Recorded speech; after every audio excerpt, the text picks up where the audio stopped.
उस समय कम से कम 1000 स्टार्टअप ऐसे होंगे जिसकी सेवाएं पॉलिटिकल पार्टियां लेती होगी। वो ऐसे ऐसे चीजें लेकर के आएंगे और उसको भी लगेगा हाँ यार इस तरीके से पहुंचना अच्छा है, ये सरल रास्ता है। यानी कहने का मेरा तात्पर्य है कि हर क्षेत्र में, चाहे वो सेवा का क्षेत्र हो, कम्युनिकेशन का क्षेत्र हो, नौजवान नए आइडियाज लेकर के आते हैं, कम से कम रिक्वायरमेंट के साथ वो परफॉर्म करने लग जाते हैं। और मैं मानता हूं इसी ने इसकी ताकत बहुत बढ़ाई है। मैंने देखा आज जो ट्रेडिशनल खान पान की चीजें हैं उसमें बिजनेस में आगे बढ़ रहा है। कोई मेडिकल के इक्विपमेंट इस प्रकार से बना रहे हैं कि भाई आपको आसानी से आप अपना देख सकते हैं।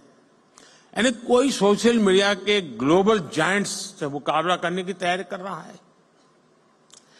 यही सपने हैं, यही स्पिरिट है, यही शक्ति है। इसीलिए लोग कहते हैं मैं इसे नष्ट करूंगा।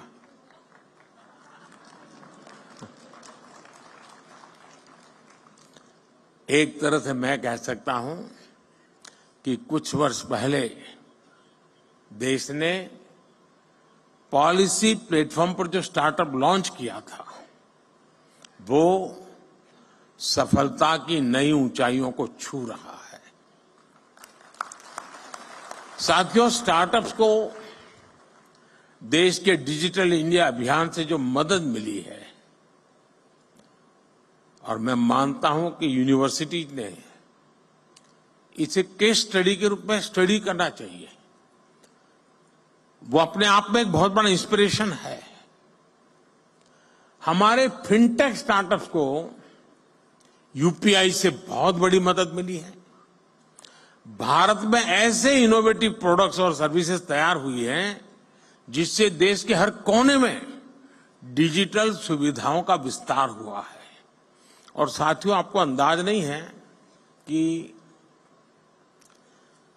हम जहां हैं, हम रोजमर्रा की जिंदगी है तो हमें पता नहीं चलता है, लेकिन मैं G20 समिट के समय देखता था, हमने यहां एक बूथ लगाया था जहां पर अभी आपके एग्जीबिशन लगाए वहां G20 समिट में, और वहां यूपीआई कैसे काम करता है हम 1,000 रुपया देते थे ताकि उनको ट्रायल रन करने के लिए काम आए।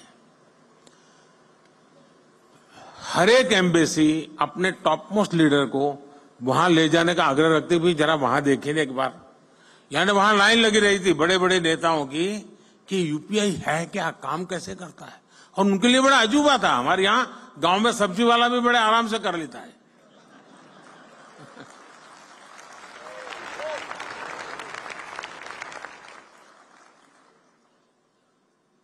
साथियों, इससे फाइनेंशियल इंक्लूजन को बल मिला है। रूरल और अर्बन डिवाइड को देश कम कर पाया है। और दुनिया में शुरू में इसकी चिंता थी। जब डिजिटल प्रोग्रेस होने लगा तो हैव्स एंड हैव नॉट्स वाली थियरी इसके साथ जुड़ गई थी।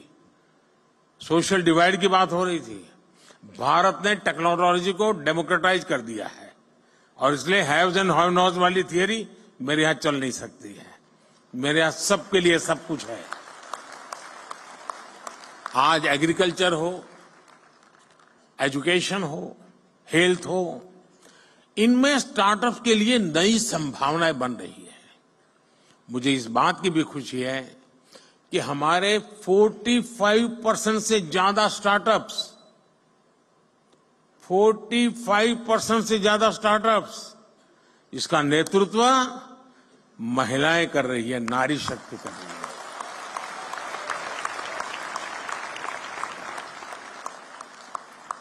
इस ताकत का कोई अंदाज नहीं लगा सकता जी। ये पूरा एडिशनल बेनिफिट है देश को। हमारी बेटियां कटिंग एज इनोवेशन से देश की समृद्धि की तरफ ले जा रही है जी।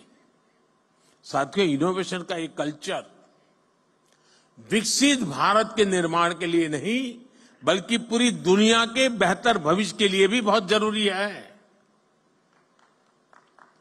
और मैं बहुत जिम्मेवारी के साथ कहता हूं, विश्व के बेहतर भविष्य की बात मैं कर रहा हूं, और मेरी ताकत पर नहीं, आपके सामर्थ्य पर मेरा भरोसा है।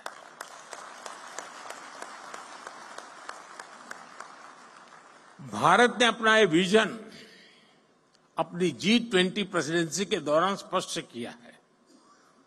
इसी प्रीमाइसिस में G20 समिट हुई।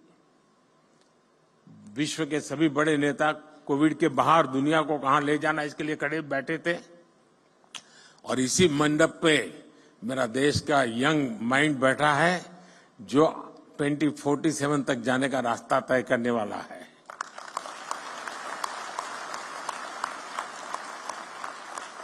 भारत